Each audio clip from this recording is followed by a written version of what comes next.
torno sempre molto volentieri. Tra l'altro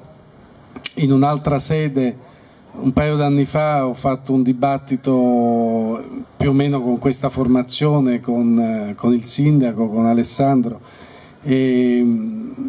al Pride Village,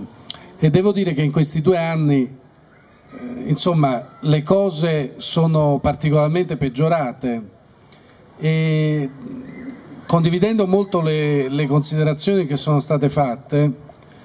ne vorrei fare una molto, molto semplice,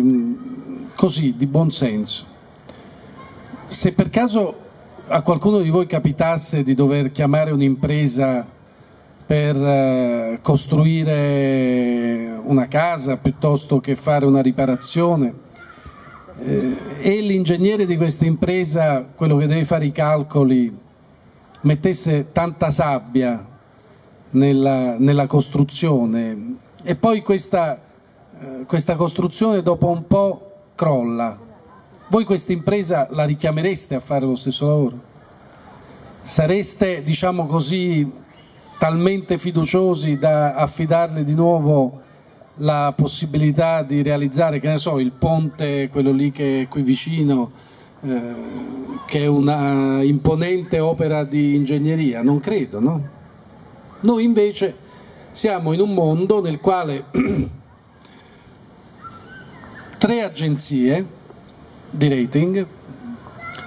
che sono Fitch, Moody's, Standard & Poor's, che sono quelle che determinano nel corso di questi anni molte delle scelte politiche che noi facciamo, e quindi siamo sostanzialmente condizionati, i governi spesso lo sono, i mercati, da analisi di signori che vivono all'interno di alcuni uffici che, soprattutto queste 3 agenzie sono statunitensi, dettano quelle che devono essere le scelte della politica economica mondiale, con il piccolo particolare che queste agenzie dovevano chiudere nel 2008 perché non avevano previsto la più grande crisi finanziaria, quella immediatamente dopo i mutui subprime, che nel 2008 ha bruciato centinaia e centinaia, migliaia di miliardi di dollari, di euro, che sono stati pagati dagli Stati. La crisi che oggi si avventa sulle casse dello Stato e degli Stati è determinata dal fatto che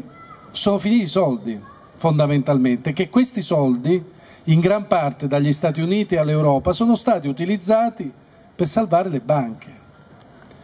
E quelli che hanno